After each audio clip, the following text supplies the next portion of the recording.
but on the inside you're a mess. Any point throughout the day you thought, oh, Yeah. I know. The Bullock Rise. Yeah, no, the hill coming up into Kalungala Yeah. from the north, that was a challenge.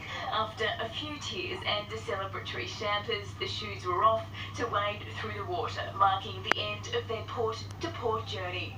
George Jamal, NBN News. Few of us are likely to be on hand in 2118, but thanks to the effort of the Newcastle community, a little piece of our lives will. Today, a new time capsule was lowered into the ground at Lambton Park, replacing a century-old one unearthed weeks ago. It's believed to be the first World War I era time capsule unearthed in Australia, and today a new kind of history was made, burying a modern version in its place.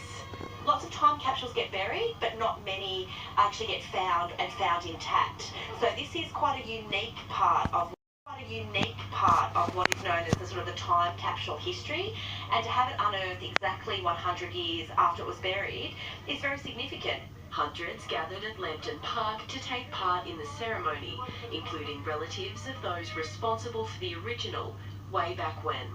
It's amazing. We grew up knowing that Grandma Mary Ott was very involved in this, and knowing that there was a pickle bottle buried there. So it's been part of our life, really, for all of us. Yeah. It took more than 9 hours of chiselling away to retrieve the contents of the war-era bottle. The new model is very different, stainless steel and filled with argon gas to preserve the letters, photos and technology. I do think it's a good representation, and it's good to think about how 100 years later they could dig this up. It is very important because the next 100 years they've got people to look forward to it, and some of those children's photo that's in there could be still alive when that's a June, so that'll be a great time for them and for people of Lambton. Lauren Kemp, NBN News. The bids were constant and the hammer kept falling at Lake Macquarie's Lost in the 50s Museum today in a bittersweet weekend for the Jennings family, which is auctioning off decades worth of memorabilia. Cameron Park took visitors back in time, but for the owners it's time to move on, selling almost 1,000 vintage cars and collectibles. Tomorrow the big ticket items go under the hammer. One car is expected to fetch more than $200,000. Still to come, Saudi Arabia confirms a missing journalist died inside its embassy.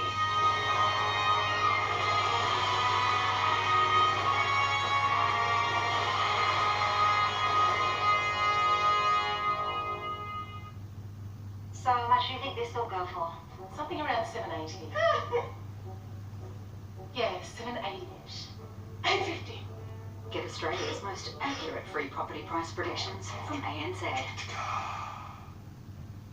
The Nick Scarley Lounge Sale ends Sunday. Save up to 10 to 40% off lounges and selected items. Save up to 10 to 40%. The Nick Scarley Lounge Sale ends Sunday. Quit having to hide from your kids. Quit having to stand outside in the cold. Quit feeling you're being judged. Quit the expense. Quit all the coughing. Quit feeling like you're an outcast. Quit being embarrassed to give a hug. Quit running out of breath. Quit always saying you're going to quit. Quit smoking, and you quit all the crap that goes with it. You quit. You win. For tips from real ex-smokers, visit icanquit.com.au or call Quitline. Up your lunch with tip-top sandwich thins. They're super soft and light, and each one is only 99 calories. So whether you fill it, top it, or toast it, enjoy a softer, lighter lunch with tip-top sandwich thins.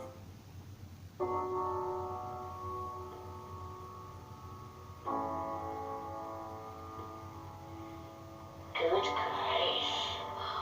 No price. $50 million? No. 200 million. You can't really put a price on a site. So if they're that valuable to you, shouldn't you look after them? A Specsavers Eye Health Check can help detect eye conditions early.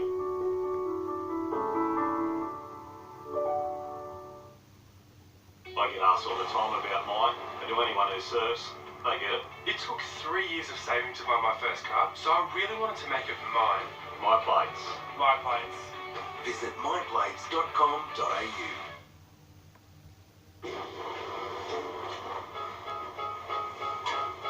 I need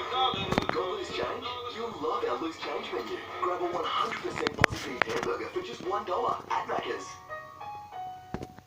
Australia, if you take out a new Coles insurance policy, you'll save 5% on fresh meat, fruit and veg at Coles supermarket stores. Can't say no to that. Scan your Flybuys card for 5% off fresh meat. Dad loves his steaks. Fruit and veg. Mum's always shopping. Every shop, every day. I'm shopping all the time. Yeah.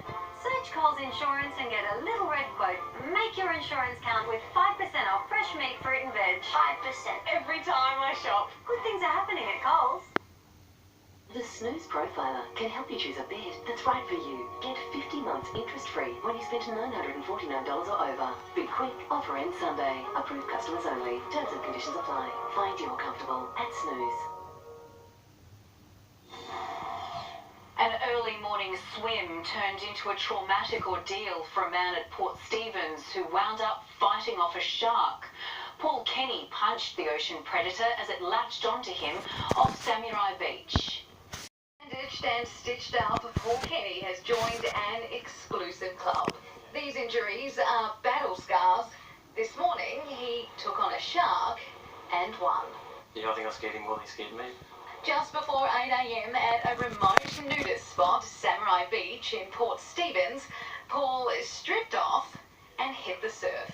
But there in the waves, a predator was on dawn patrol. Yeah, it was a surprise. I didn't know it was there and he didn't know I was there. The early bird catches the worm, and as Paul swam naked, the shark latched on. But remarkably, the 51-year-old fought back. It was there and I was just punching it.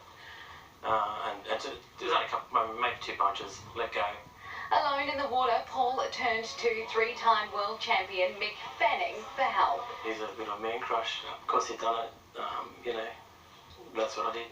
Local surfer Gary Sharp was there, and from the shore he feared the worst. But the big surprise was yet to come. I didn't think we'd be treating a shark victim with no pants on, put it that way. Shocked witnesses gave him first aid there on the beach.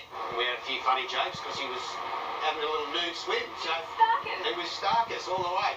The attack comes just days after a rotting whale carcass washed ashore, sparking concern sharks could come in to feed. This popular beach would normally be packed on a Saturday. Today, it's closed, off limits until authorities are certain it's safe.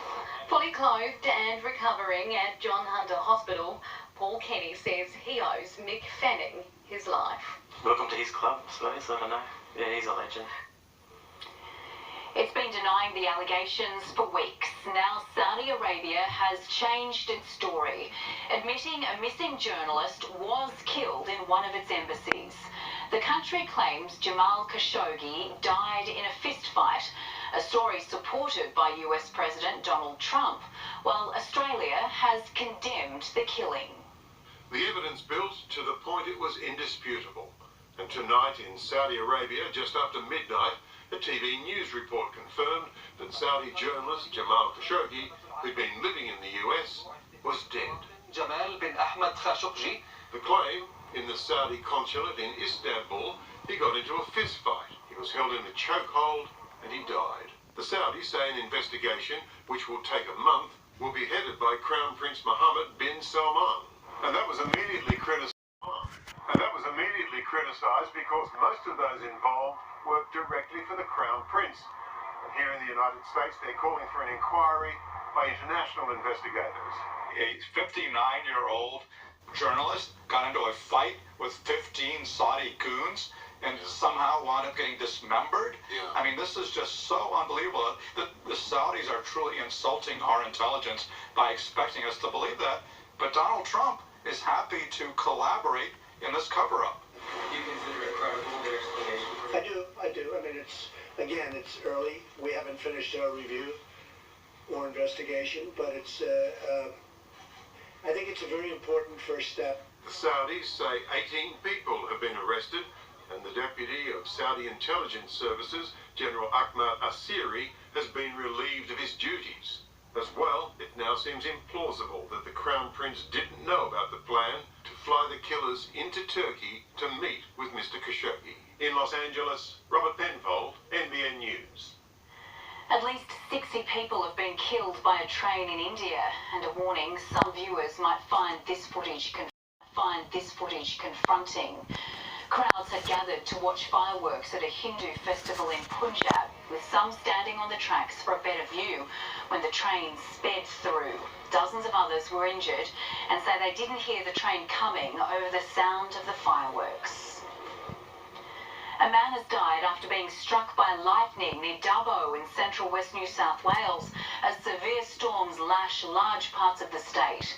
The 53-year-old was at a community event at Geary Racecourse when he was hit just after 2 o'clock this afternoon. Paramedics performed CPR on him, but he couldn't be revived. A morning out of the water has turned into a nightmare for 2 men, with one of them fighting for life tonight after being thrown from a boat. The vessel collided with a jet ski on Sydney's Georges River. Paramedics worked desperately to stabilise the 21-year-old. Matt Rowe loves his bullet ski boat, dubbed Uptrim. But today, Saturdays spent on the Georges River with family turned from this to this. Police say 2 brothers, aged 20-21, were in the powerboat around 9:30 when it collided with a jet ski. Both were thrown into the water, the 21-year-old knocked unconscious. Liverpool man Tony was on a second jet ski and got to them first. I pulled them, some of the way I pulled them to the jet ski, and then the kayak guys came and they took them to the shore. The adrenaline kicks in and you got to do what you got to do to help another person, you know, and like, especially when it's underwater. Doctors and paramedics worked for more than an hour on the private pontoon to treat the 21-year-old's critical head injuries. Carefully, they slid his stretcher up the jetty to a water police boat, where he'd met an ambulance and rushed him to hospital. Where they were was like at the bottom of a gate track, and we had to take them out by water because it was the only practical way we could do it. The boat collided with a jet ski being ridden by Tony's friend George. They'd set off with a group of mates down the river at 6 a.m. 3 hours later, their trek came to an end. George is also in hospital in a serious condition. Speedboat and jet